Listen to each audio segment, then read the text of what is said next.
Hello students, अस्सलाम वालेकुम। Student कैसे हैं आप? ठीक है स्टूडेंट। आज की क्लास के अंदर हम लिनक्स की हमारी कुछ चीज़ें रहती थी, जिस तरह हमारे पास जो ना हमने बैश स्क्रिप्टिंग हमारे पास रहती थी, हमने वो नहीं पढ़ा था। तो आज की क्लास के अंदर हम बैश स्क्रिप्टिंग सीखेंगे। हम स्क्रिप्टिंग स्क्रिप्टिंग जो होती है वो हम किस तरह करते हैं लिनक्स के अंदर। ठीक है। अब ये जो बैश स्क्रिप्ट होता है ये होता क्या है? जो बैश स्क्रिप्ट हम यूज़ करते हैं ना, इससे हम चीज़ों को ऑटोमेट करते हैं। एक डेवॉप्स पर्सन के लिए बहुत जरूरी है कि उसकी जो है ना वो स्क्रिप्टिंग जो होती है उसके ऊपर कमांड्स या उसके ऊपर ग्रिप उसकी मजबूत हो। चाहे वो बैश स्क्रिप्ट है, चाहे वो पाइथन स्क्रिप्ट है। ठीक है। इसके ऊपर उसकी कमांड जो है ना वो होना बहुत जरूरी है एक पाइथन एक जो डेवॉप्स पर्सन होता है उसके लिए। ठीक है। ये जो स्क्रिप्टिंग हम करते हैं, जो हम बैश स्क्रिप्ट पाइथन स्क्रिप्ट हम लिखते हैं, ये लिखे क्यों जाते हैं? मतलब ये एक तरह की प्रोग्रामिंग लैंग्वेज नहीं होती, लेकिन ये स्क्रिप्ट होते हैं जिससे हम छोटे छोटे मोटे काम जो होते हैं हम उसको ऑटोमेट करते हैं। ठीक है। अब हम कोई भी ऐसा काम जो हम मैनुअली पहले करते थे, खुद करते थे, अब उसको हम ऑटोमेट तरीके से करते हैं, क्योंकि आगे जो है डेवऑप्स के अंदर सारी ऑटोमेशन नहीं आ रही है। ठीक है। तो उसके लिए डिफरेंट टूल्स हमारे पास यूज होते हैं, जिस तरह AWS की सर्विस है, लैम्बडा सर्विस होती है यूज, गूगल की भी अपनी सर्विस है, एजूर की भी डिफरेंट सर्विस आती हैं। तो अब हम चीज़ों को ऑटोमेट करते हैं। अब हम ये नहीं चाहते कि हम चीज़ों को मैनुअली परफॉर्म करना है। ठीक है। अब चीज़ों को मैनुअली कोई भी परफॉर्म नहीं करना चाहता। क्यों? इसकी रीज़न क्या है? इसकी रीज़न ये है कि अगर हम चीज़ों को मैनुअली परफॉर्म करेंगे तो हमारे लिए भी मुश्किल होगी।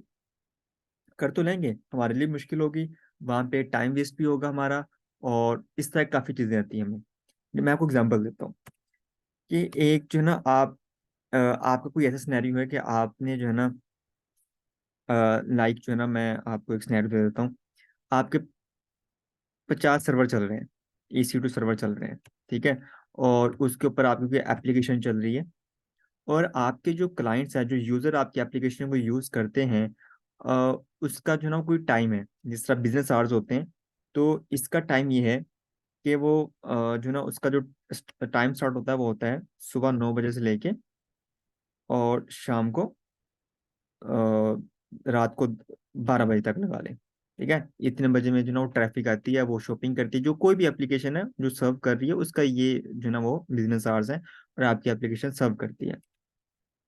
अब हम करेंगे क्या? हम ये करेंगे जैसे 12 बजेंगे, हम अपने सर्वर को स्टॉप कर देंगे।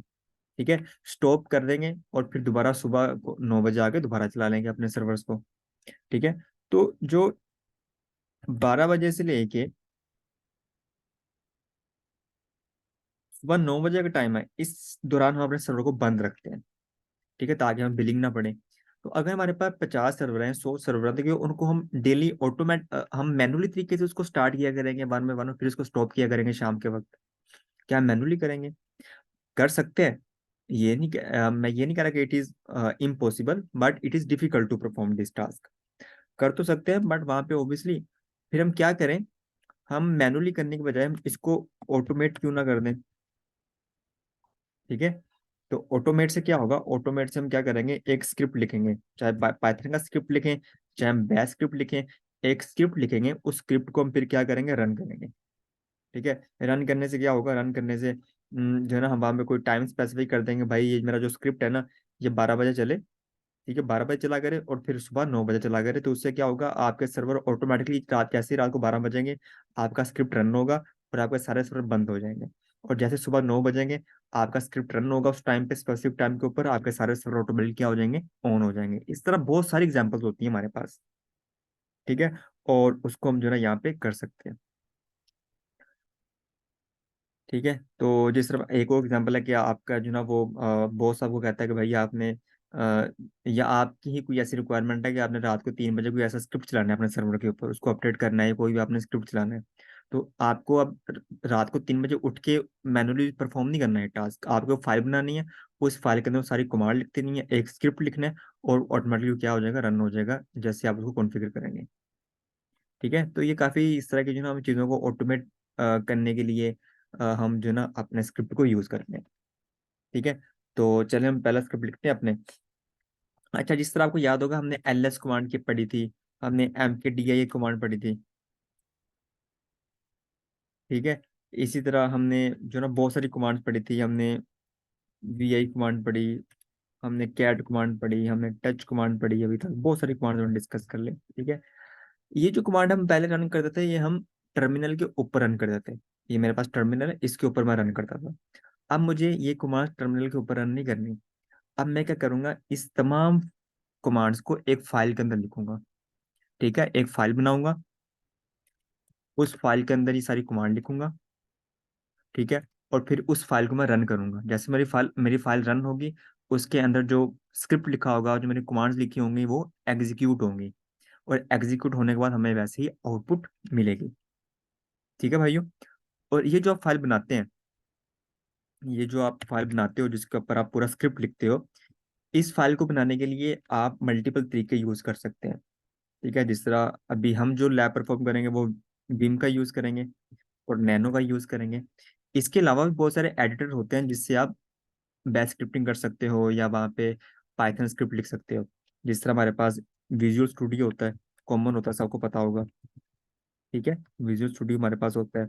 उसके अलावा हमारे पास पाईचार्म होता है, ठीक है। क्लाउड नाइन होता है हमारे पास, AWS की अपनी सर्विस है क्लाउड नाइन, ठीक है। ये हमारे पास तो डिफरेंट तरीके होते हैं हमारे पास। आप इसके ऊपर कोडिंग कर सकते हो, स्क्रिप्ट लिख सकते हो। बट हम जो यूज़ करेंगे वो आज विम और नैनो का यूज़ करेंगे, ठीक है भाइयों। तो चलिए फिर हम स्टार्ट करते हैं। सबसे पहले मैं क्या करूँगा, सबसे पहले मैं फाइल बनाता हूँ विम की मदद से, और उसको मैं नाम दे देता हूँ hello.sh। अब इसका देखिए, VI का मतलब है कि मैं VI एडिटर यूज कर रहा हूँ। हेलो का मतलब उस फाइल का नाम है, हेलो फाइल है। यहाँ पे कुछ भी हो सकता है, आप फाइल को कोई भी नेम दे सकते हैं, कोई ऐसी रिस्ट्रिक्शन नहीं है। बट ये जो है ना .sh, ये यहाँ पे लगाना जो है ना, हम वहाँ पे कोई हार्ड एंड फास्ट रूल तो नहीं है, बट यहाँ पे रिकमेंडेड किया जाता है कि आप यहाँ पे एक्सटेंशन लगाएं, ठीक है। हम यहाँ पे ये एक्सटेंशन यूज करें, ठीक है। ये बेस्ट प्रैक्टिस होती है कि आप यहाँ लास्ट पे .sh लिखें। एस एच का मतलब क्या होता है, एस एच का मतलब ये होता है कि जब भी आप किसी फाइल के लास्ट पे .sh एक्सटेंशन यूज करते हो, तो उसका मतलब ये होता है कि आप वहाँ पे सिस्टम उसको समझ आता है कि यहाँ पे इस फाइल के अंदर बैश स्क्रिप्ट लिखा हुआ है, ठीक है। तो ये हमारी अंडरस्टैंडिंग के लिए, सिस्टम की अंडरस्टैंडिंग के लिए, या अगर कल को किसी ने इस फाइल के ऊपर काम करना है, तो उसको तो हेलो देख के नहीं पता चलेगा ना कि इस फाइल के अंदर क्या लिखा हुआ है। तो अगर हमने पूरा नेम लिखा होगा hello.sh, तो उसको आइडिया हो जाएगा, ठीक है। तो हमारी जो फाइल है इसके बगैर भी रन हो जाएगी। बट बेस्ट प्रैक्टिस ये है कि आप जब भी कोई बैश स्क्रिप्टिंग करें, तो उसके लास्ट में .sh लगाएं। जिस तरह हम अगर YAML के अंदर कोई कोड लिख रहे हैं, तो लास्ट पे YAML लिख देते हैं, ठीक है। अगर हम पाइथन के अंदर कोड लिख रहे हैं, तो उसके लास्ट पे py लिख देते हैं। अगर हमारी कोई टेक्स्ट फाइल है, तो उसके अंदर .txt लिख देते हैं। इससे हमें भी आइडिया होता है कि इस फाइल के अंदर लिखा क्या हुआ है, और सिस्टम को भी समझ समझ आती है इससे। और जो हमारे अगर किसी और ने फाइल के ऊपर काम करना, तो उसको फर्स्ट टाइम समझ आ जाएगा कि इस फाइल के अंदर लिखा क्या हुआ है, ठीक है। तो यहाँ पे .sh का यूज करते हैं, ताकि इसका मतलब ये है कि यहाँ पे हम बैश स्क्रिप्ट लिखने लगे हैं, या इस फाइल के अंदर बैश स्क्रिप्ट लिखा हुआ है, ठीक है भाई। ये तो आपको आइडिया हो गया। नेक्स्ट चलते हैं। सबसे पहले आई प्रेस करना, ताकि आप यहाँ पे कुछ लिख लें। शुरू में हमने यहाँ पे लिखना है, आपने ये हैश यूज करना है, और एक्सक्लेमेटरी मार्क आपने यहाँ पे यूज करना है। हमारा जो बैश स्क्रिप्ट होता है ना, हमारा बैश स्क्रिप्ट होता है लिनक्स के अंदर, वो यहीं से ही स्टार्ट होता है, ठीक है। आप यहाँ पे क्या करते हो, सबसे पहले हैश लगाते हो, उसके बाद आप क्या करते हो, एक्सक्लेमेटरी एक्सक्लेमेटरी मार्क यूज करते हो, जिससे मैं आपको यहाँ पे दिखाऊं, ठीक है। आप यहाँ पे क्या लिखते हो, जो हमारा बैश स्क्रिप्ट होता है, उसको हम यहाँ से स्टार्ट करते हैं। Hash exclamatory marks forward slash bin forward slash bash, इससे स्टार्ट करते हैं, ठीक है। अब ये जो है ना, ये लिखा ही जाता है बैश स्क्रिप्ट के अंदर। इसका मतलब क्या होता है, मतलब ये होता है कि ये जो हैश और एक्सक्लेमेटरी मार्क है ना, इसका मतलब होता है कि इसको म्यूजिकल लैंग्वेज के अंदर, जो टैलियन म्यूजिकल लैंग्वेज होती है, उसमें हम इसको बोलते हैं हैश बैंग। इसका मतलब हैश बैंग होता है, ठीक है। और ये जो चीज़ होती है बिन बैश, ये एक्चुअली लोकेशन को स्पेसिफाई कर रहा है, पाथ को स्पेसिफाई कर रहा है कि बिन डायरेक्टरी के अंदर, रूट के अंदर बिन डायरेक्टरी है, उस बिन डायरेक्टरी के अंदर बैश पड़ा हुआ है, ठीक है। बैश क्या होता है, जो CLI होता है हमारा, ठीक है, वो यहाँ पड़ा हुआ है। तो इसलिए हम यहाँ पे लिखते हैं। ठीक है, अगर हम बैश स्क्रिप्टिंग करने लग गए हैं तो ये शुरू में लिखते हैं। जिस तरह अगर आपने पाइथन स्क्रिप्ट लिखना है तो उसके अंदर हम कुछ इस तरह लिखते हैं, एक्सक्लेमेटरी मार्क्स, और उसकी लोकेशन ये होती है वार लिब पाइथन। इस तरह करके हम यहाँ पे कुछ लिखते हैं अगर आप पाइथन स्क्रिप्ट लिख रहे हैं। अगर आप बैश लिख रहे हैं तो आप यहाँ पे ये लिखते हैं। मैं लिख देता हूँ, और बैश स्क्रिप्टिंग।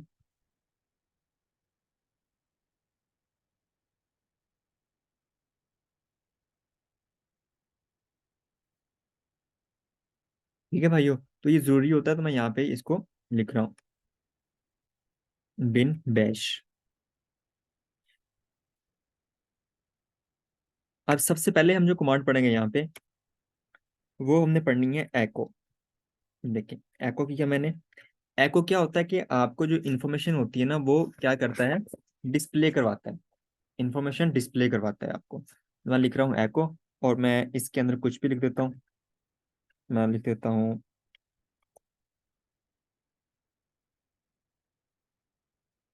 Hello everyone.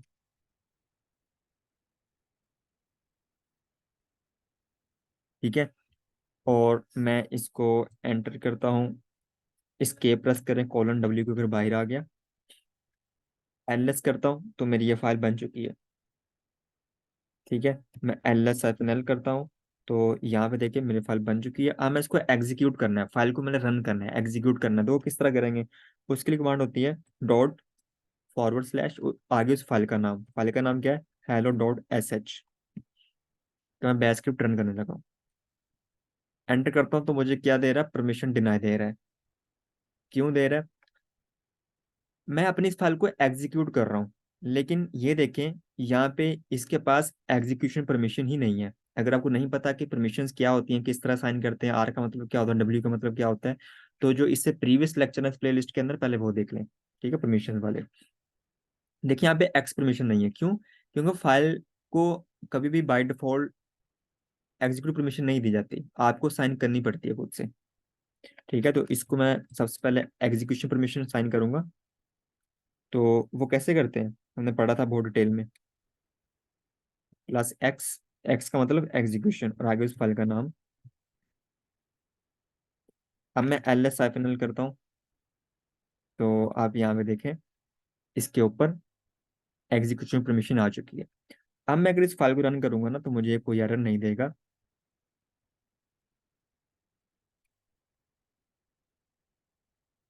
ये देखें, ये देखें हेलो एवरीवन। ये फाइल के अंदर मैंने कहा था एको हेलो एवरीवन, उसने मुझे यहाँ पे प्रिंट कर दिया।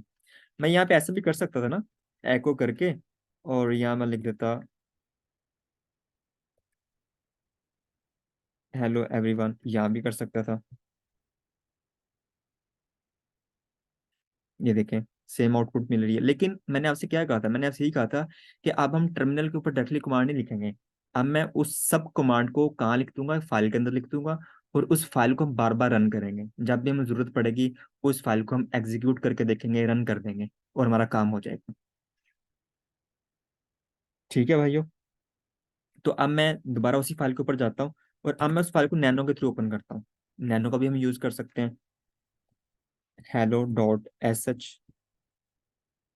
ठीक है, ये मेरी फाइल आ गई। अब यहाँ पे मुझे कुछ और ऐड करना है, कुछ न्यू लाइंस ऐड करनी है, तो मैं कर सकता हूँ।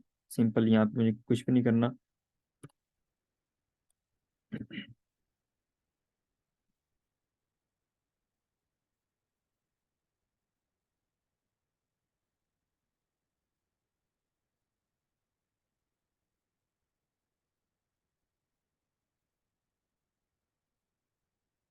इसको कॉपी कर लेते हैं हम,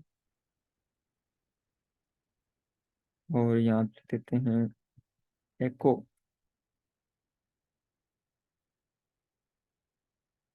दिस इज डेवऑप्स।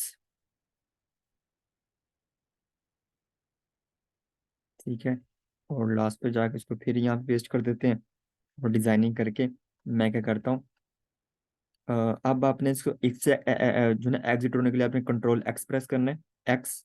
और यहाँ पे वाई प्रेस कर दें,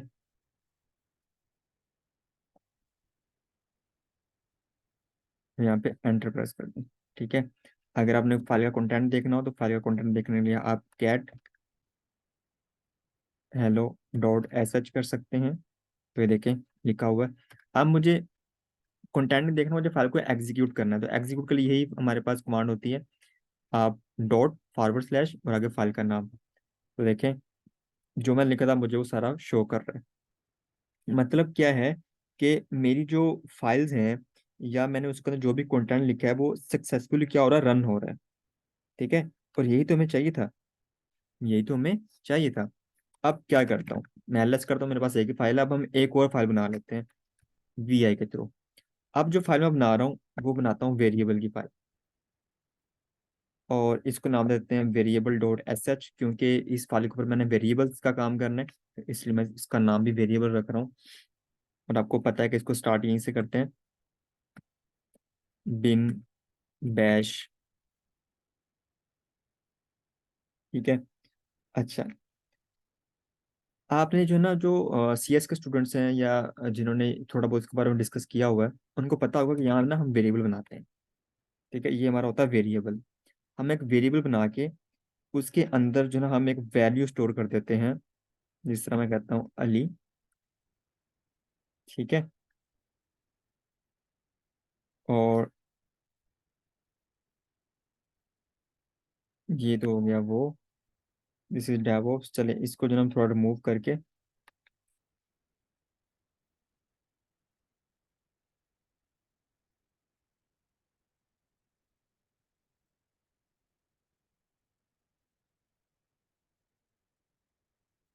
मैं लिखता हूँ एको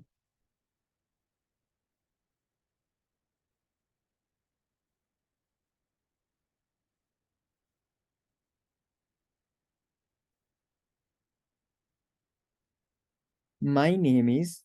अच्छा अब ना इस बात को समझें, वेरिएबल को थोड़ा समझ लें। देखें, एक जो है ना मेरे पास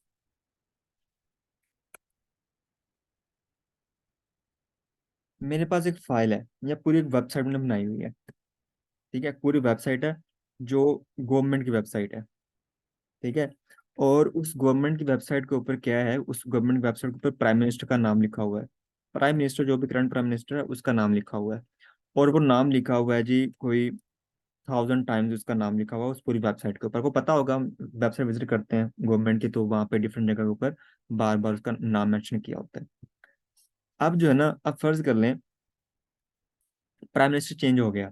पाकिस्तान में तो होते भी जो है ना वो साल में 5 साल में 2-3 बार हो जाते हैं। प्राइम मिनिस्टर चेंज होते रहते हैं। ठीक है, तो अगर प्राइम मिनिस्टर चेंज हो गया तो ऑब्वियसली जब प्राइम मिनिस्टर चेंज होते हैं तो वेबसाइट के ऊपर प्राइम मिनिस्टर का नाम भी चेंज हो जाता है। तो डेवलपर्स क्या करेंगे, अब वो ये करेंगे जहाँ पे ओल्ड प्राइम मिनिस्टर का नाम था अब वहाँ पे वो न्यू प्राइम मिनिस्टर का नाम लिखें। मैं ये नहीं कर रहा इम्पॉसिबल, कर सकते हैं, बट ऑब्वियसली बहुत ये एक डिफिकल्ट टास्क है। ठीक है, बहुत बहुत बहुत डिफिकल्ट टास्क है कि वो एक पूरे जो है ना कोड जो 1000 लाइन्स के अंदर लिखा हुआ है वहाँ पे इसको जो है ना वो सर्च करें स्पेसिफिक नेम को, वहाँ पे उसको रिप्लेस करें। ठीक है, बहुत मुश्किल काम होता है ये। हम वहाँ पे फिर क्या करते हैं, वहाँ पे हम ये करते हैं कि हम ना एक बना लेते हैं वेरिएबल बना लेते हैं। जिस तरह मैं यहाँ पे लिखता हूँ वेरिएबल बनाता हूँ प्राइम, या पीएम लिख लेते हैं, प्राइम मिनिस्टर पीएम लिख लिया। ठीक है। और इसके अंदर मैंने वैल्यू स्टोर कर दी कि जो भी प्राइम मिनिस्टर का नाम है मैं लिखता हूँ जी प्राइम मिनिस्टर का नाम है ए। ठीक है जी, प्राइम मिनिस्टर का नाम है ए। अब मुझे यहाँ पे जब भी प्राइम मिनिस्टर के नीचे मैं कोडिंग लिख रहा हूँ, कोडिंग कर रहा हूँ। ठीक है, मुझे जहाँ भी प्राइम मिनिस्टर का नाम लिखना मैं ए लिखूंगा। ए लिख दिया, ए लिख दिया, ए लिख दिया। अब डिफरेंट जगह प्राइम मिनिस्टर का नाम ए आ रहा है। ठीक है। अब यहाँ पे एक्चुअली मैं ए नहीं लिखूंगा, यहाँ पे मैं लिखूंगा पीएम। ये जो है ना पीएम, ये वाला इसको मैं लिखूंगा क्योंकि मेरा वेरिएबल है। और वेरिएबल के अंदर मैंने उसकी प्राइम मिनिस्टर की जो नेम है वो वैल्यू स्टोर करवाई हुई है, एज अ वैल्यू मैंने वहां पर स्टोर किया हुआ उसके नेम को। तो अब मैं यहाँ पे क्या करूंगा, मैं यहाँ पे प्राइम मिनिस्टर का नेम कॉल करूंगा पीएम, पीएम, पीएम, पीएम। ठीक है, और ये कोड खुद ही समझ लेगा कि पीएम का मतलब क्या है, उसके सामने जो वैल्यू है वो मतलब है पीएम का। अब कल को प्राइम मिनिस्टर चेंज होता है, ठीक है, तो मुझे अब यहाँ पे वैल्यू चेंज नहीं करनी, मुझे फिर यहाँ पे वैल्यू चेंज करनी है। यहाँ पे मैं उसका नाम बी लिखूंगा, और दोबारा कोड को यहाँ पे मुझे कोई चेंज नहीं करना, सिर्फ यहाँ पे चेंज करना है एक जगह के ऊपर, और मैं कोड को एग्जीक्यूट करूंगा और मेरे तमाम जगह के ऊपर बी आ जाएगा। ठीक है, ये हमारे पास बेनिफिट होता है। तो यहाँ पे देखें, नेम, ठीक है, इज इक्वल टू, मैंने अली लिख दिया। अब मैं लिख रहा हूँ माई नेम इज, ये वेरिएबल है, आगे उसकी वैल्यू है जो उसके वेरिएबल के अंदर स्टोर की हुई है अली के नाम से। अब मैं यहाँ पे लिखूंगा माई नेम इज, वेरिएबल को कॉल करूंगा, ठीक है, माई नेम इज, यहाँ पे लिखेंगे $, और नेम, आपने जो भी वेरिएबल का नेम दिया होगा ये वाला, मैंने यहाँ पे वेरिएबल का नेम रखा है नेम। तो मुझे यहाँ पे यही कॉल करना है, तो मैं यहाँ पे क्या कर रहा हूँ, वेरिएबल को कॉल कर रहा हूँ। ठीक है भाइयों, और इसको कॉपी करके यहाँ पेस्ट कर देते हैं।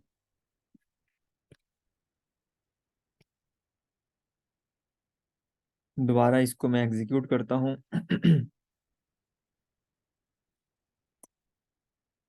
वेरिएबल डॉट एस एच को एग्जीक्यूट करते हैं, परमिशन डिनाई आ रहा है, तो मुझे इसकी परमिशन चेंज करनी है, प्लस एक्स, और आगे इस फाइल का नाम। अब मैं दोबारा इसको रन करता हूँ फाइल को, तो ये देखें, माई नेम इज क्या आ रहा है, अली आ रहा है। अब यहाँ पे माई नेम इज नेम नहीं आ रहा, अली आ रहा है। क्यों अली आ रहा है, इस बात को समझें। क्योंकि मैंने वेरिएबल को भाइयों कॉल किया, ठीक है, मैंने क्या किया है, वेरिएबल को कॉल किया, तो नेम का मतलब, अब मैं जहाँ भी नेम लिखूंगा ना उसका मतलब अली होगा। ठीक है, मैं जहाँ भी नेम लिखूंगा उसका मतलब क्या होगा, अली, इसलिए यहाँ पे $साइन लिखना पड़ता है, क्योंकि वेरिएबल को कॉल करने के लिए यहाँ पे $साइन लिखना पड़ता है, क्योंकि इसका सिंटैक्स है, ये रूल है एक तरह का, तो मुझे यहाँ पे लिखना ही पड़ेगा। ठीक है भाइयों, तो मैं यहाँ पे ना एक और स्क्रिप्ट लिखता हूँ, जिस तरह अब आपको ज़्यादा समझ आ जाएगी।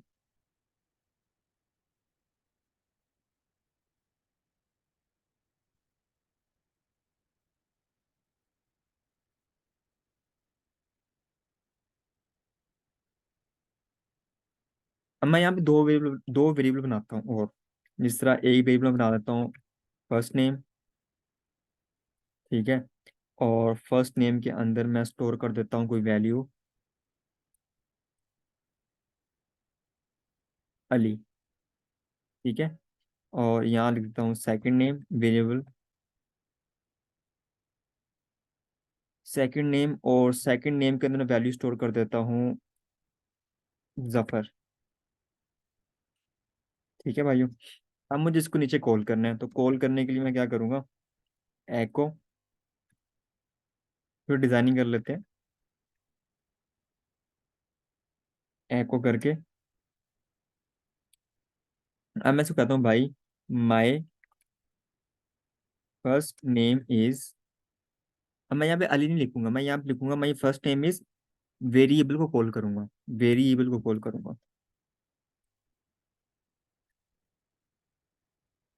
First name. तो आपने जो भी वेरिएबल का नाम रखा होगा वो सही से यहाँ पे लिखा होना चाहिए। ठीक है, और इसको कॉपी करके यहाँ पेस्ट कर देते हैं, और यहाँ पे लिखते हैं एको माई सेकंड नेम इज, और दोबारा से वेरिएबल को कॉल करूंगा, तो सेकंड नेम क्या है, जफर है, तो उसका वेरिएबल क्या है, सेकंड नेम, तो यहाँ मैं सेकंड नेम लिखूंगा। ठीक है, और नीचे जाके दोबारा इसको डिजाइनिंग कर देते हैं। ठीक है, तो ये था मेरा एक छोटा सा स्क्रिप्ट। तो एको क्या करेगा, इसको डिस्प्ले करेगा, तो माई first name is, first name मतलब फर्स्ट नेम की जगह क्या आएगा, जो भी इसकी वैल्यू होगी। इसी तरह माई second name is second name, तो सेकंड नेम की जगह क्या होगा, जो भी सेकंड नेम वेरिएबल की वैल्यू होगी जफर। बाहर आ जाए, दोबारा इस फाइल को मैं एग्जीक्यूट करता हूँ, तो ये देखें, my first name is Ali and my second name is Zafar आ रहा है। ठीक है, तो जैसे मैं उसको बार बार रन कर रहा हूँ, तो वो क्या कर रहा है, एक्चुअली वेरिएबल को कॉल कर रहा है। अब दोबारा मैं उसी फाइल के अंदर जाता हूँ, यहाँ पे हम एक और वेरिएबल बना लेते हैं, जैसे मैं यहाँ पे लिखता हूँ वर्ड, स्क्रिप्ट, ये मैंने वेरिएबल एक और बना लिया यहाँ पे। अब मैं करूँगा क्या, यहाँ आता हूँ और मैं यहाँ लिखता हूँ एको आई लव। अगर मैं लिखूँगा ना वर्ड, अगर मैं यहाँ पे लिखता हूँ डॉलर साइन लगा के वर्ड, तो ये क्या इसको करेगा, ये लिख देगा आई लव स्क्रिप्ट। बट अगर मुझे लिखना है आई लव स्क्रिप्टिंग, अगर मुझे उस वेरिएबल के साथ कुछ और कोई और चीज़ें ऐड करनी है, तो कैसे कर सकते हैं। तो उसके लिए जो है ना, मुझे यहाँ पे आगे आप सिंपली लिखते हैं आई एन जी। ठीक है, आई लव, आगे वो स्क्रिप्ट आ जाएगा और आगे उसके क्या आ जाएगा, आई एन जी आ जाएगा। बट यहाँ पे ना वो स्पेस के थ्रू, स्पेस के साथ आएगा। तो मुझे क्या करना है, मुझे यहाँ पे अगर मैं चाहता हूँ उसके साथ है, तो उसके साथ आने के लिए मुझे यहाँ पे ब्रैकेट लगानी पड़ेगी, ये वाली, ये ब्रैकेट आ जाएगी। ठीक है भाइयों, और यहाँ पे इन्वर्टेड कोमा, और इसको मैं क्या करता हूँ, बाई राजन डब्ल्यू क्यू करके, अब मैं इसको रन करता हूँ। तो ये देखें, my second name is Zafar, I love scripting आ रहा है। तो अगर आपने उसके साथ भी कोई चीज़ ऐड करनी है, तो फिर आप वो जो करली ब्रैकेट्स होती हैं उसको लिख के आप उसके अंदर ऐड कर सकते हो। मैं दोबारा फाइल के अंदर जाता हूँ।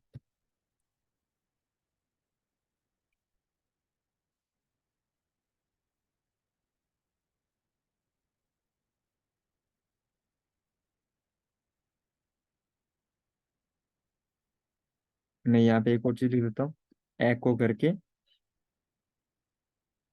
ठीक है, तो यहाँ पे डॉलर साइन लगाते हैं और करली ब्रैकेट्स और वर्ड को कॉल करते हैं, करली ब्रैकेट वन, और यहाँ पे लगाता हूँ आई एन जी। तो इससे क्या होगा, इसका मतलब अब क्या है, वर्ड का मतलब script, I N G, I N G के साथ आएगा तो क्या बन जाएगा, स्क्रिप्टिंग।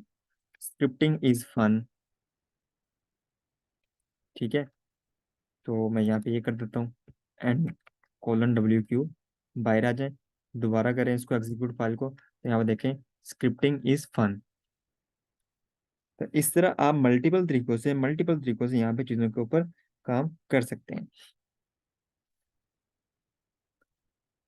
दोबारा जाता हूँ फाइल के अंदर, वेरिएबल डॉट एस एच, और यहाँ पे अब हमने क्या करना है, इसको कर देते हैं रिमूव,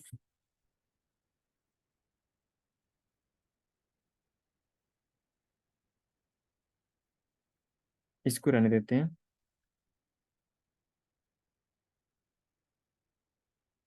और कुछ कमांड होती हैं, जिस तरह जो ना सिस्टम लेवल कमांड होती हैं, सिस्टम की अपनी कमांड होती हैं, अगर आपने वो यहाँ पे चलानी है, तो जिस तरह मुझे अगर डेट चेक करनी है, तो डेट के लिए एक साइन होता है, अ, इसको टिल्ड साइन बोलते हैं हम। ठीक है, तो जिस तरह फर्ज कर लो मुझे यहाँ पे डेट रन करनी है, ठीक है, मुझे डेट भी देखनी है अपने सिस्टम की, तो ये आप यूज़ करेंगे डेट। ठीक है, और जो इसका वेरिएबल है वहाँ पे मैं लिख देता हूँ करंट डेट। करंट डेट क्या है, डेट, और लास्ट पे इसको मैं कॉल करता हूँ, एको, यहाँ लिख देते हैं current date is dollar sign, और यहाँ पे उसको मैं कॉल कर दूंगा करंट डेट। ठीक है, यहाँ पे ये आ जाएगा। सिंपल, आपने सिर्फ इतना करना है, और लास्ट पे अगर आप डिजाइनिंग करना चाहें तो इसको कॉपी करके नीचे पेस्ट कर दें। ठीक है भाइयों, लेकिन यहाँ पे एक चीज देखें कि जो करंट डेट है ना, इसको मैंने क्या किया, इसको मैंने जो है ना वो इन्वर्टेड कोमा नहीं लगाया मैंने यहाँ पे। ठीक है, बल्कि यहाँ मैंने टिल्ड साइन, क्योंकि ये है सिस्टम लेवल कमांड। अगर हम डेट चेक करनी है, होस्ट नेम चेक करना है, इस तरह की चीज़ें, तो उसके लिए फिर आपको ऐसे ही लिखना पड़ेगा। तो ये, क्योंकि हमारे जो है ना प्रोग्रामिंग के अंदर, लैंग्वेजेस के अंदर डिफरेंट स्ट्रिंग्स होती हैं, डाटा टाइप्स होते हैं। जिस तरह स्ट्रिंग होता है, इंट होता है, तो उनको अलग अलग तरीके से ट्रीट किया जाता है। जिस तरह ये मैंने अली लिखा है और यहाँ पे मैंने जफर लिखा है, तो ये स्ट्रिंग है। तो जब आप स्ट्रिंग लिखते हैं किसी वेरिएबल के लिए, तो वहाँ पे आप इन्वर्टेड कोमा का यूज़ करते हैं, लेकिन जब आप सिस्टम लेवल कमांड इस तरह लिखें तो फिर आपने टिल का यहाँ पे यूज़ करना होता है। ठीक है, तो मैं एस्केप कोलन डब्ल्यू के बाहर आता हूँ, मैं इस कमांड को रन करता हूँ। तो ये देखें क्या कह रहा है, करंट डेट इज, जो मैंने उसको कॉल किया था वो मुझे जो भी मेरे सिस्टम में करंट डेट होगी वो मुझे इस हिसाब से क्या कर रहा है भाइयों, शो कर रहा है करंट डेट। जी भाइयों समझ आइए यहाँ पे,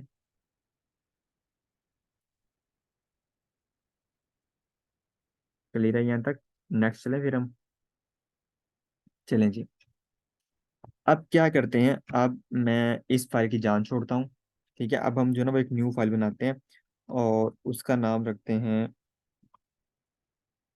command store dot S H.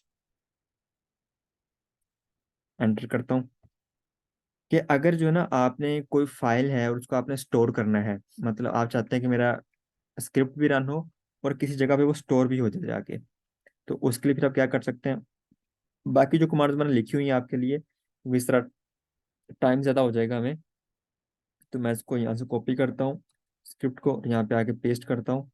यहाँ पे देखिए मैं कर क्या रहा हूँ, वही चीज़ें हैं। First name Ali, second name Zafar, current date मेरे पास क्या है, ये है करंट डेट। ठीक है, और यहाँ मैं क्या कर रहा हूँ, एको। तो मैं कह रहा हूँ ये जो कमांड जब चले ना मेरी, अब मैंने इसके जो लास्ट पे जो चीज़ें हैं, temp dot T x T, temp output dot T x T, temp output dot T x T extra लगाई हुई है। क्यों? क्योंकि मैं चाहता हूँ कि जब ये कमांड रन हो, मेरी फाइल एग्जीक्यूट हो, तो वो एक लोकेशन के ऊपर जाके स्टोर हो जाए, टेम्प के अंदर जाके output dot T x T के अंदर जाके स्टोर हो जाए, ये सारी कमांड्स आउटपुट जाके वहां पे स्टोर हो जाए। ठीक है, और ये होगा भी कि मैं इसको क्या करता हूँ, सबसे पहले मुझे पता है कि इसकी एलएस कर लें, मुझे इसकी परमिशन चेंज करनी है, सी एच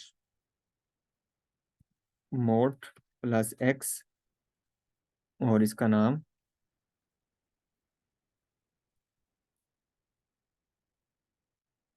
और अब मैं इसको एग्जीक्यूट करूंगा। तो मैं आपको दिखाता हूँ कि अगर मैं कैट कर लेते हैं, कल मैं आपको एलएस करके दिखाता हूँ। एलएस रूट के अंदर मेरे पास क्या पड़ी हुई है, टेम्प पड़ी हुई है, उसके अंदर दिखाओ क्या पड़ा होगा। तो यहाँ पे देखिए आपको जो ना आउटपुट डॉट टीएक्सटी फाइल नजर आ रही है। ठीक है, अगर आपने देखना होगा इसके अंदर क्या पड़ा है, तो कैट टेम्प के अंदर आउटपुट डॉट टीएक्सटी फाइल है, वो मुझे शो करो इसके अंदर क्या आउटपुट है। तो ये देखिए उसने जो आउटपुट है मुझे उसने यहाँ पे शो की है इस फाइल के अंदर। तो इस तरह अगर आप फाइल बना के उसके ऊपर कोई चीज़ स्टोर करना चाहें इसी लोकेशन के ऊपर, तो आप इस तरीके से कर सकते हैं। ठीक है, और भी भाई बहुत सारी कमांड्स होती हैं, जिस तरह देखिए होस्ट नेम होता है, तो होस्ट नेम से आपके जो भी सिस्टम का होस्ट नेम होता है वो आपको पता चल जाता है कि मेरे सिस्टम का होस्ट नेम क्या है। मैं क्योंकि इसको क्लाउड के ऊपर लैब परफॉर्म कर रहा हूँ, तो इसका होस्ट नेम जो है काफ़ी लेंथी है, प्राइवेट है, कि इसका आ रहा है यहाँ पे होस्ट नेम। ठीक है, अगर मुझे जो है ना वो एम आई देखना है कि कौन काम कर रहा है यहाँ पे, तो देखिए वो क्या कह रहा है, रूट काम कर रहा है। ठीक है, अगर मुझे यूजर यूजर देखना है तो कौन सा यूजर काम कर रहा है, कि मैं हु एम ए की कमांड यूज करूंगा। ठीक है, तो ये देखें ये जो होता है ना फर्स्ट वाला, ये आपका यूजर नेम होता है। जो लास्ट वाला होता है सेकंड पार्ट, ये आपका क्या होता है, एक तरह का होस्ट नेम होता है। ठीक है, तो इसी तरह अब हम क्या करते हैं अब देखिए मैं आपको एक सिनेरियो बताता हूँ।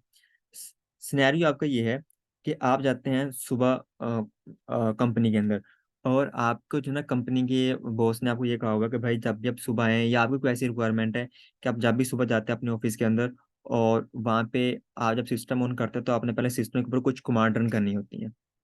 ठीक है, आपने सिस्टम का चेक एंड बैलेंस रखना होता है, तो वो देखना होता है कि सिस्टम का होस्ट नेम क्या है, उसके ऊपर कौन सा पैकेज रन हो रहा है। आपने मल्टीपल कमांड रन करनी होती है सुबह जाते हैं अपने लैपटॉप के ऊपर।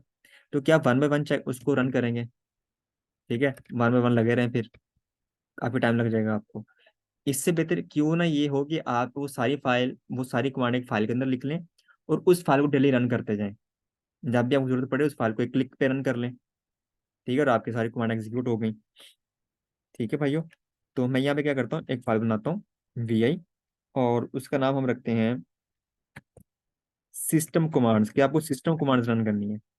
ये जो अभी हमने हमने पढ़ा था ना, डेट हो गया, कैलेंडर हो गया, होस्ट नेम, हु एम आई, ये सारे क्या होते हैं, सिस्टम कमांड्स होती हैं। System commands dot S H. तो इसकी फाइल मैंने पहले से बना के रखी हुई है आपके लिए। मैं आपसे शेयर भी कर दूंगा, मुझे कमेंट में बताइएगा अगर आपको फाइल चाहिए होगी तो, ठीक है। उसके अलावा नहीं भी आपको मिलेगी। मैं यहाँ से क्या करता हूँ, इसको कॉपी करता हूँ। आप कमेंट नहीं करते, कमेंट में मुझे बता दिया करिएगा कि आपको अगर चीज़ चाहिए होती है, कोई डॉक्यूमेंट या कोई भी स्टडी मटेरियल, तो मुझे बताया जो है मुझे इन्फॉर्म आप मुझे किया करें, ठीक है, कमेंट्स के अंदर। मैं यहाँ पे इसको एंटर करता हूँ, तो यहाँ पे देखें, इसका मतलब समझ लें। मैंने यहाँ पे जो है ना बिन बैश, यहाँ मैंने एको लिखा, these are system level commands, मुझे पहले ये शो करेगा। उसके बाद इसको मैंने कमेंट आउट कर दिया, tell the user script is starting, tell the user the script is starting. तो यहाँ पे मुझे क्या लिखती है, echo starting system level commands. तो मुझे जब भी मैं इसको कमांड को रन करूंगा, तो पहले सबसे पहले मुझे ये लाइन शो करेगा, और उसके बाद मुझे ये लाइन शो करेगा। जिसको मैंने कमांड कमेंट आउट किया है, ये मुझे शो नहीं करेगा, क्योंकि इसको मैंने कमेंट कर दिया। या कमेंट जिसको जिसके थ्रू में आप इसको हैश लगा दें, वो चीज़ कमेंट आउट हो जाती है, वो रन नहीं होती, उसकी आउटपुट नहीं होती। इसी तरह आपने होस्ट नेम देखना है, तो एको मैंने लिख दिया माई होस्ट नेम इज, नीचे आपको होस्ट नेम शो हो जाएगा। आपने डेट देखनी है, echo the current date and time is, नीचे मैंने डेट कमांड लिख दी, ठीक है। और यहाँ पे देखें, अगर आपने कर्नल लेवल इन्फॉर्मेशन देखनी है, अपने ऑपरेटिंग सिस्टम से रिलेटेड इन्फॉर्मेशन देखनी है, तो उसके लिए यू नेम, ये वाली कमांड यूज होती है। अगर आपने अपनी डिस्क स्टोरेज देखनी है, कि मेरी डिस्क कितनी यूज हो रही है, कितनी फ्री है, कितनी अवेलेबल है, कितनी यूज हो रही है, तो उसका DF-H, ठीक है। और लास्ट में लिख दिया echo stopping the script information script, stopping the system information script, ठीक है। तो ये जो सारी कमांड्स हैं, ये हमारे पास होती हैं सिस्टम लेवल कमांड, जो सिस्टम की अपनी कमांड्स होती हैं। तो अगर आपकी कोई ऐसी रिक्वायरमेंट है कि आप सुबह ऑफिस में जाके अपने लैपटॉप को ऑन करके अपनी सारी कमांड रन करनी होती हैं, ठीक है, तो आप तो वन बाय वन कर लें। Obviously one by one is not a best practice, अगर आप इसको मैनुअली करेंगे तो फिर बेस्ट प्रैक्टिस क्या है, कि आप इसको फाइल के अंदर लिख लें, और उस फाइल को मल्टीपल टाइम रन कर लें, जब भी आपको जरूरत पड़े उसको रन कर लें, ठीक है। तो अब मैं क्या करता हूँ, escape:\W या मैं LS करता हूँ, और सबसे पहले इसकी परमिशन चेंज करते हैं, chmod, इसको एग्जीक्यूशन परमिशन देते हैं, इस फाइल को, हो गया। अब मैं क्या करता हूँ, इस फाइल को रन करते हैं, तो ./, आगे इस फाइल का नाम जिसको भी आपने रन करना है, मैं एंटर करता हूँ, तो देखें सारी इन्फॉर्मेशन मुझे मुझे शो कर रहा है। सबसे पहले उसने क्या कहा, these are system level commands, जो मुझे एको कमांड थी वो शो कर रहा है। Starting the system level commands, ये मुझे क्या होस्ट नेम दिखा रहा है, ठीक है। My host name is this host name, the current date and time is this, नीचे वो उसको करंट डेट एंड टाइम दिखा रहा है। कर्नल लेवल इन्फॉर्मेशन मुझे ये दिखा रहा है, मेरे ऑपरेटिंग सिस्टम की इन्फॉर्मेशन मुझे यहाँ पे शो कर रहा है। और जो मैंने DF-H कमांड चलाई थी, वो मुझे यहाँ पे डिस्क स्टोरेज बता रहा है कि कितनी स्टोरेज अटैच है, और कितनी यूटिलाइजेशन है, कितनी अवेलेबल है, वो सारी चीज़ मुझे यहाँ पे शो कर रहा है, ठीक है। यहाँ पे आप देख सकते हैं कि ये मेरा रूट वॉल्यूम है, XVDA1, 8 GB है, 1.5 GB उसने यूज़ कर लिया है, 6.5 GB अवेलेबल है, 90% यूज़ हुई है। और माउंट कहाँ पे है, ये रूट डायरेक्टरी के साथ।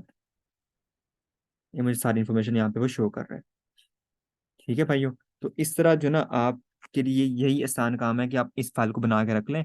अब आपने क्या करना, आप अगले दिन आए, दोबारा इस कमांड को लिखा, एंटर कर दिया, ठीक है। अगले दिन आए, फिर आपने इस कमांड को लिखा, एंटर कर दिया। तो आप ये काम आपके लिए आसान है, या दूसरा काम आपके लिए आसान था, ठीक है। ओबियसली ये काम आपके लिए ज़्यादा आसान है। अच्छा, ये भी हमने पढ़ लिया।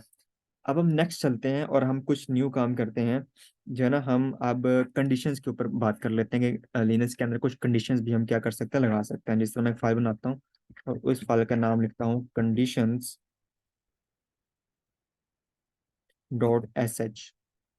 ठीक है। आई प्रेस करें, और यहाँ मैंने अपनी फाइल बना के रखी हुई है, मैं उसी को कॉपी करता हूँ।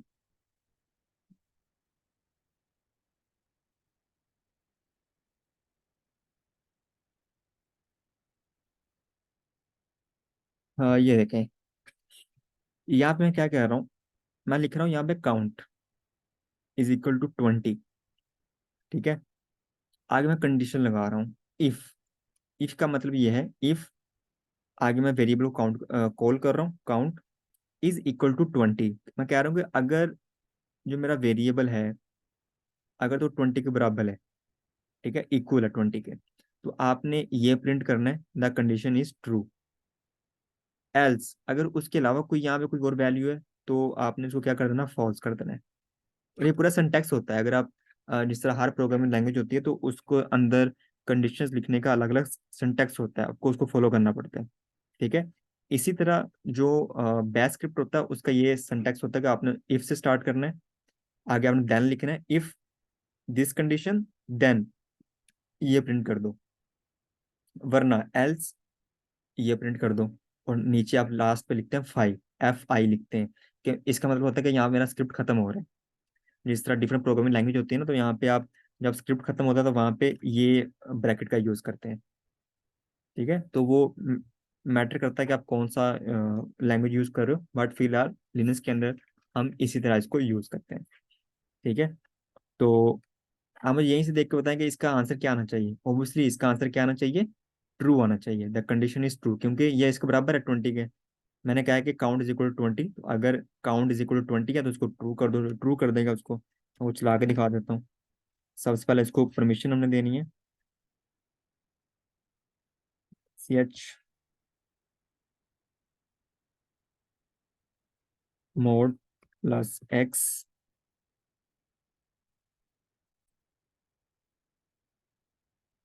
अब मैं इसको एग्जीक्यूट करता हूँ। देखिए मुझे क्या कह रहा है, द कंडीशन इज ट्रू है। अब मैं दोबारा फाइल के अंदर जाता हूँ। अब हमने क्या करना है, अब मैं यहाँ पे लिख देता हूँ 10, इसको 10 कर देता हूँ। अब मुझे क्या प्रिंट करेगा, देखें। अब काउंट इज इक्वल टू 10 तो नहीं है ना। ये देखें, यहाँ पे क्या होना चाहिए, काउंट इज इक्वल टू 20 होना चाहिए। यहाँ पे काउंट इज इक्वल टू क्या आ रहा है, 10 आ रहा है। तो अब उसको फॉल्स कर देगा। escape colon WQ। अब मैं दोबारा इसको रन करता हूँ, अब मुझे शो करेगा द कंडीशन इज फॉल्स। ये देखिए आपके सामने। ठीक है भाइयों, यहाँ तक क्लियर है।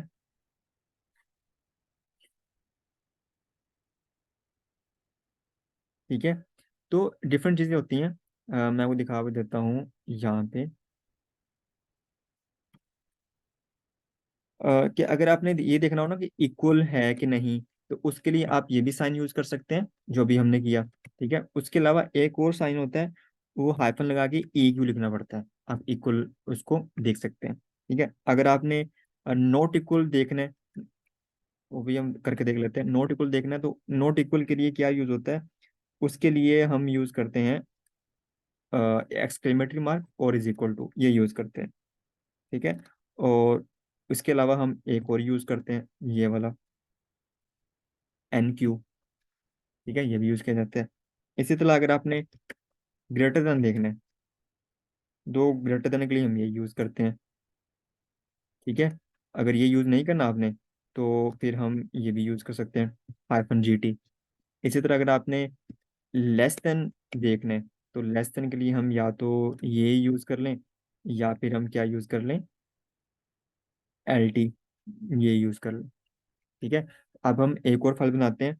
ये तो हमने देखना कि हमने इक्वल टू किस तरह चेक करते हैं। अब हम ये देखते हैं कि हम नॉट इक्वल टू किस तरह चेक कर सकते हैं। ठीक है, अब हम क्या देखते हैं कि हम नॉट इक्वल टू किस तरह चेक कर सकते हैं। तो एक और फाइल बनाते हैं VI की मदद से, और वहाँ पे हम लिखते हैं, एक मैं देख लूँ फाइल को, नॉट इक्वल, ठीक है, .sh, नॉट इक्वल .sh। ओहो, फाइल का नाम गलत हो गया, चल खैर। यहाँ पे कॉपी करते हैं इसको पूरे को, यहाँ पेस्ट कर देते हैं। यहाँ पे देखें। अच्छा, अगर आप कंफ्यूज हो रहे हैं ना, तो काउंट को यहाँ से निकाल लें।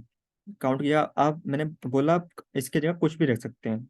काउंट की जगह मैं लिख देता हूँ A लिख देता हूँ। ठीक है, ठीक है भाइयों, मैं यहाँ पे ए भी लिख सकता हूँ, ए इज इक्वल टू 20। और यहाँ मैंने कह दिया इफ, फिर मुझे यहाँ भी चेंज करना पड़ेगा, जो मैंने वेरिएबल रखा होगा उसको फिर कॉल भी करना पड़ेगा ना मुझे यहाँ पे। तो मैंने लिख दिया if a not equal to 20, condition is true, otherwise condition is false. ठीक है भाइयों, तो अब ये नॉट इक्वल टू का मुझे यहाँ पे शो कर रहा है। अब मुझे नॉट इक्वल टू चेक करना है। ऑब्वियसली वो इक्वल है, तो अगर इक्वल है तो ऑब्वियसली उसको क्या चेक करना चाहिए, अब उसको देख लेते हैं। मैं यहाँ पे ये करता हूँ, और इसकी परमिशन भी चेंज करनी पड़ेगी मुझे। ये फाइल का नाम है, अब इसको रन करके देख लेते हैं फाइल को। The condition is false show कर रहा है मुझे। ठीक है, कंडीशन इज क्या कर रहा है, ऑब्वियसली मुझे फॉल्स ही शो करेगा वो। ठीक है, एक को मुझे एरर शो कर रहा है क्योंकि उसके अंदर कोई इश्यू आ रहा है, तो इसलिए मुझे शो कर रहा है। अब इसी तरह अगर आपने कोई ग्रेटर देन देखना है, उसके लिए अब हम V I greater than dot S H ये फाइल बना लेते हैं। और इसके अंदर जो है ना, हम ये वाला स्क्रिप्ट लिखते हैं।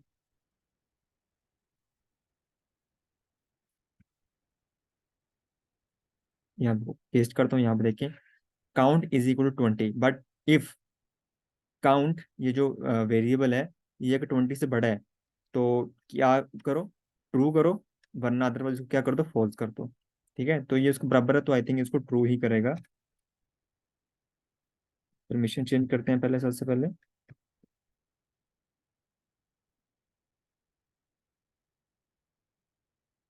अब इसको रन करते हैं, तो देखिए मुझे क्या कर रहा है, ट्रू शो कर रहा है।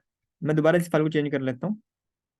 मैं यहाँ पे कोई भी वैल्यू चेंज कर देता हूँ। मैं यहाँ पे जो है ना, हम चेंज कर देते हैं यहाँ पे,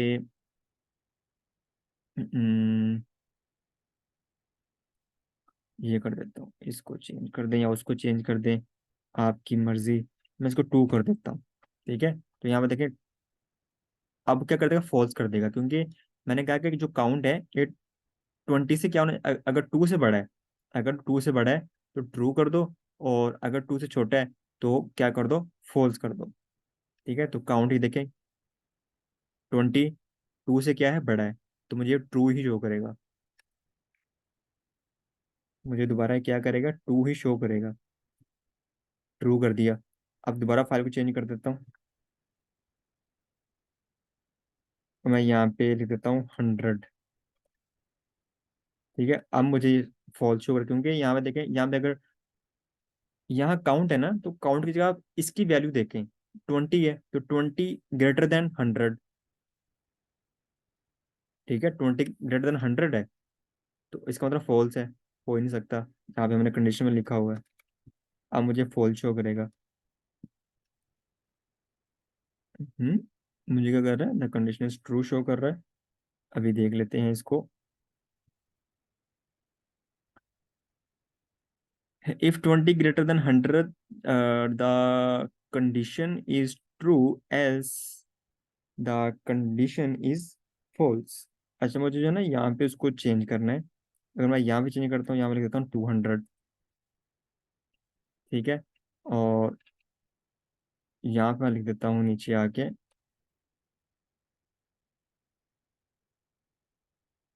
800। अब मैं इसको रन करता हूँ, तो अब मुझे क्या करेगा, अब मुझे वो ट्रू शो कर रहा है। तो इस तरह जो ना, आप मल्टीपल तरीकों से अपनी वैल्यूज को चेंज करके क्या कर सकते हैं, आप उसको अपने स्क्रिप्ट को चेक कर सकते हैं। इसी तरह आप ग्रेटर देन इक्वल भी चेक कर सकते हैं, आप डिफरेंट चीज़ें चेक कर सकते हैं। अच्छा, अब हम जो है ना एक और काम करते हैं। अब मुझे ये चेक करना है अ,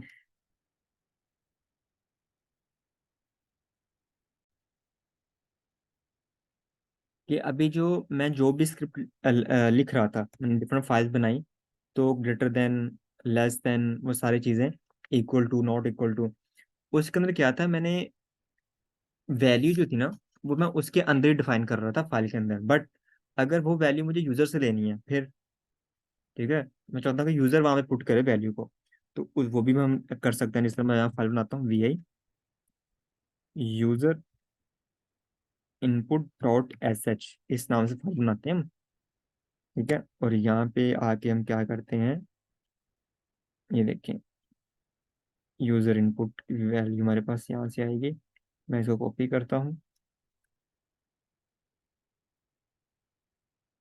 पेस्ट करता हूँ। ये देखिए यहाँ मैं क्या कह रहा हूँ, count is equal $1, name is equal $2। अब यहाँ मैं वैल्यू को हार्ड कोड नहीं कर रहा, ठीक है, क्योंकि ये वैल्यू मुझे कहाँ से लेनी है, यूजर से लेनी है। और मैं कह रहा हूँ इफ, अब मैं यहाँ पे greater than, double greater than, double जो है ना वो यूज कर रहा हूँ, ब्रैकेट्स।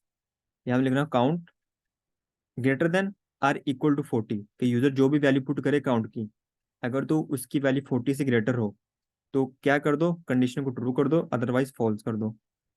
इसी तरह जो नेम है वो अगर अली हो तो उसको ट्रू कर दो, अदरवाइज क्या कर दो, फॉल्स कर दो। ठीक है, अब ये जो वैल्यू आएगी ना काउंट की और नेम की जो वैल्यू आएगी, ये भाई अब कहाँ से आएगी, जी, ये वैल्यू कहाँ से आएगी, ऑब्वियसली ये वैल्यू हमारे पास आएगी जो है ना वो यूजर से आएगी ना, अब यूजर देगा। ठीक है, तो अब ये वैल्यू यूजर देगा। अच्छा यहाँ पे देखें, हाँ ये एक कंडीशन है, ठीक है, और ये हमारे पास सेकंड कंडीशन है, यहाँ पे दो कंडीशन अप्लाई हो रही हैं। ठीक है, अब यहाँ पे देखें, चलो मैं आपको बाद में समझाता हूँ ये चीज़, मैं इसको करके दिखाता हूँ। WQ करें, इसकी परमिशन चेंज करते हैं सबसे पहले, chmod+x, और इसकी परमिशन चेंज कर लें यहाँ पे, फाइल का नाम ठीक है, अब पहले मैं आपको फाइल का दिखा देता हूँ कैट करके। ठीक है, अब इसको करते हैं फाइल नेम, और आगे देखें, मैंने कहा था अगर वैल्यू 40 से ग्रेटर हो तो ट्रू कर दो। ठीक है, तो 40 से ग्रेटर लिख लेते हैं, हम 80 लिख लेते हैं, तो उसको ट्रू कर देगा। ठीक है, और सेकंड वैल्यू मैंने क्या कहा था, सेकंड वैल्यू मैंने कहा था कि अली होना चाहिए। ठीक है, अली के अलावा कोई होगा तो उसको आपने क्या करना है, फॉल्स करना है, तो यहाँ मैं अली लिख देता हूँ, तो मुझे दोनों वैल्यू ट्रू में देगा। ये देखें, the condition for count is true and the condition for name is true, दोनों ट्रू है हमारी, क्योंकि ये जो 80 है ये 40 से ग्रेटर है, और जो अली है वो यहाँ पे अली है। बट अगर मैं यहाँ पे दोबारा यही लिखता हूँ और मैं वैल्यू यहाँ पे 40 से कम लिख देता हूँ, मैं 4 लिख देता हूँ, और अली की जगह मैं उस्मान लिख देता हूँ। ठीक है, तो अब मुझे वो दोनों ही फॉल्स शो करेगा, the condition for count is false, the condition for name is false. ठीक है भाइयों, अब मैं आपको एक चीज़ दिखाने लगा था कि सिंटैक्स को देख के आपने परेशान नहीं होना। ये देखें, अगर तो आप यहाँ पे इस तरह भी कर सकते हैं, वेरिएबल को कॉल करने के डिफरेंट तरीके होते हैं कि आप यहाँ पे, मैंने यहाँ पे छोटी ब्रैकेट यूज़ की है, स्मॉल ब्रैकेट 2 टाइम्स। अगर आप ये यूज़ नहीं करना चाहते तो आप ये देखिए, ये सिंटैक्स इसका भी यूज़ कर सकते हैं। फिर आपको क्या करना पड़ेगा, यहाँ पे कुछ भी ना करें, जिस तरह हम पहले कर रहे थे। ठीक है, यहाँ पे ग्रेटर देन साइन यूज़ कर दें, जो बड़ी ब्रैकेट होती है स्केप ब्रैकेट, उसका यूज़ करें। इसी तरह यहाँ भी स्केप ब्रैकेट का यूज़ करें आप। ठीक है, और जो काउंट है मेरा, इसके शुरू में फिर आप वेरिएबल को कॉल कर लें। ऐसे भी कर सकते हैं, वैसे भी कर सकते हैं, जैसे मैंने किया, तो इट्स अप टू यू कि आपने कैसे करना है। ठीक है, बट एक चीज़ याद रखनी है कि यहाँ पे देखिए, मैं अली के साथ मैं जो ना इन्वर्टेड कोमा यूज़ कर रहा हूँ, 40 के साथ मैं इन्वर्टेड कोमा यूज़ नहीं कर रहा इस वैल्यू के साथ। क्यों? क्योंकि मैंने बोला था डिफरेंट डाटा टाइप्स होते हैं, जो स्ट्रिंग होता है उसके साथ आपने इन्वर्टेड कोमा यूज़ करना होता है, लेकिन जो हमारे नंबर्स होते हैं या जो डिजिट होते हैं उसके साथ आपने नहीं करना होता। ठीक है, तो आपकी मर्जी कि आपने इसको किस तरह लेके चलना है, इट्स अप टू यू।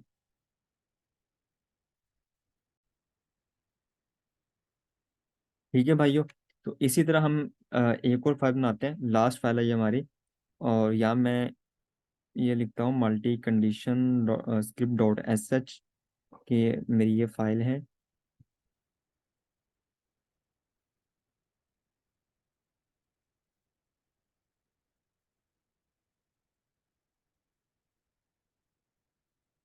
हाँ ये देखें, यहाँ मैं मल्टी स्क्रिप्ट लिख रहा हूँ यहाँ पे। ठीक है, यहाँ पे एक्चुअली मैं कर क्या रहा हूँ, ये देखें।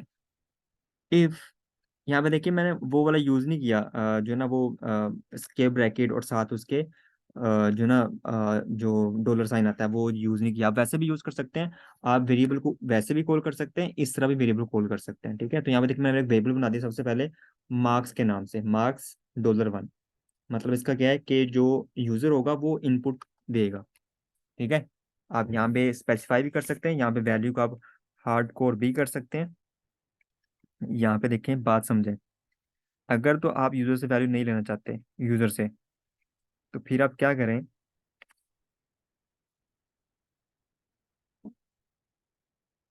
आप यहाँ पे वैल्यू हार्ड कोड कर दें।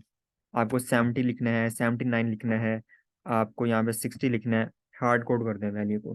ठीक है, बट अगर आप वैल्यू यूजर से लेना चाहते हैं, यूजर पुट करें स्क्रिप्ट के साथ, तो फिर आपको यहाँ पे क्या करना पड़ेगा, डॉलर साइन लगा के और 1 लिखते हैं यहाँ पे। ठीक है, कि यूजर जो भी वैल्यू पुट करेगा वो मेरी मार्क्स में आगे क्या हो जाएगी, स्टोर हो जाएगी। ठीक है, और फिर यहाँ से वो कंपेयर किया जाएगा हर कंडीशन के साथ, marks equal to, marks equal to. अब यहाँ मैंने कंडीशन बनाई है, इफ मार्क्स, ये देखें, ये वेरिएबल और उस वेरिएबल को मैं यहाँ पे कॉल कर रहा हूँ, और इसकी value if marks greater than equal to 90, then आपने प्रिंट करना है your grade is A+। But elif, ये देखें, अगर आपने मल्टीपल कंडीशन चलानी है तो आप एलिफ का यूज कर सकते हैं। ठीक है, elif, elif marks greater then 80 and marks less than 90, अगर तो 80 और 90 के दरमियान है, अगर 80 और 90 के दरमियान है, एंड ये होता है एंड का साइन, डबल एंड का यहाँ पे यूज कर रहा हूँ। तो फिर क्या आपने प्रिंट करना है, फिर आपने प्रिंट करना है your grade is B। Elif, एक और कंडीशन लगा रहा हूँ, मार्क्स ग्रेटर 60 और 70 के दरमियान है, तो फिर क्या प्रिंट करना है, योर ग्रेड इज C। ठीक है, एल्स अगर इसके अलावा कोई मार्क्स हैं, 10%, 20%, 30%, 40 के दरमियान में, 50 के दरमियान में, फिर आपने क्या प्रिंट करना है, योर ग्रेड इज F। ठीक है, ये मैं कर रहा हूँ। मैं इसको यहाँ पे आता हूँ और इसकी जो है ना CH मोड,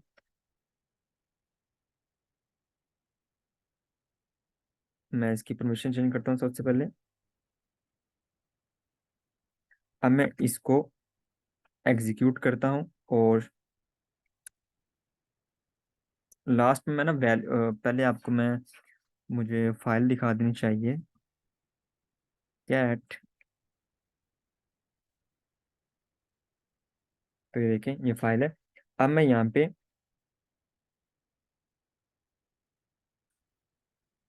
मार्क्स लिखूंगा। ठीक है, सबसे पहले मैं लिखता हूँ, ये देखें, मैंने कहा था अगर 90 से अबव है तो क्या प्रिंट करो, A+। तो मैं यहाँ पे 91 लिखता हूँ, तो वो मुझे A+ ग्रेड शो करेगा। अब दोबारा वही कमांड चला गई, और यहाँ पे मैं लिखता हूँ, मैंने कहा था 80 और 90 के दरमियान आएगा, तो मैं यहाँ पे 85 लिखता हूँ, तो अब मुझे B शो करेगा, योर ग्रेड इज B। लेकिन अगर मैं यहाँ पे 60 और 70 के दरमियान कोई भी वैल्यू, जिस तरह मैं यहाँ पे 60 ही पुट कर देता हूँ, तो अब मुझे C शो करेगा। ठीक है, इसी तरह अगर इसके अलावा कोई मार्क्स 60 से कम जो भी आ जाएंगे मेरे मार्क्स, उसके लिए वो F ही पुट करेगा। मैं यहाँ पे 59 कर देता हूँ। ठीक है, F शो कर रहा है। मैं यहाँ पे 58 कर देता हूँ, F शो कर रहा है। मैं यहाँ पे 10 कर देता हूँ, फिर भी मुझे वो F ही शो करेगा।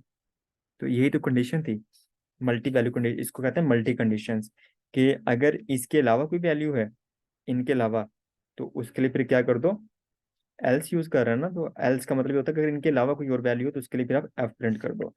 तो ये थे आज के हमारे छोटे से स्क्रिप्ट, जिसके अंदर हमने जो है ना वो चीज़ों को ऑटोमेट करना सीखा। हमने ये देखा हम स्क्रिप्ट लिखते हैं किस तरह के हैं। बाकी ये स्क्रिप्ट सीख लें, इसके अलावा जो मेरी जो है ना डॉकर के अंदर हैं, और जेंकिंस प्लेलिस्ट के अंदर स्क्रिप्ट लिखे हैं उसको देख लें। और उसके अलावा जो EC2 प्लेलिस्ट के अंदर जितने भी स्क्रिप्ट मैं आपको चला के दिखाता हूँ वो देख लें। It is more than enough for a devout person. ठीक है, काफ़ी है आपके लिए। तो आप इसके ऊपर अब ये कि मैक्सिमम हैंड्स ऑन करें। ठीक है, और मुझे कमेंट्स में ज़रूर बता दिया करें कि आपको समझ आ रही है कि नहीं आ रही। ठीक है, समटाइम देख के मैं जो ना पढ़ा रहा हूँ, और क्योंकि जब ऑनलाइन पढ़ा रहा होता हूँ या फिजिकल पढ़ा रहे होते हैं तो तब तो कोई ऐसा इशू नहीं होता। बट ऑब्वियसली जब आप जो है ना वो मैं वैसे लेक्चर रिकॉर्ड कर रहा होता हूँ, फिर मुझे ये होता है कि पता नहीं किसी को समझ आ रही है कि नहीं आ रही, क्योंकि मुझे मेरे होता ही है कि जब आपका किसी की चीज़ पर हैंड्स ऑन होता है ना, ज़्यादा होता है, आपके लिए चीज़ मुश्किल नहीं होती। अब मेरा इन चीज़ों के ऊपर हैंड्स ऑन है, मैं करता रहता हूँ, प्रैक्टिस करता रहता हूँ, तो मुझे तो ये चीज़ें ज़्यादा मुश्किल नहीं लगती। बट ऑब्वियसली जो फर्स्ट टाइम ये चीज़ें करेंगे या जिनका हैंड्स ऑन ज़्यादा नहीं है, तो उनके लिए काफ़ी मुश्किल होती है। तो उनको कोई हेल्प चाहिए हो, कोई रिसोर्स चाहिए हो इससे रिलेटेड, ठीक है, कोई ऐसी वीडियो जो आप चाहते हैं कि इससे रिलेटेड बन जाए वीडियो, तो मुझे कमेंट में ज़रूर बताया करें। ठीक है भाइयों, अल्लाह हाफिज़।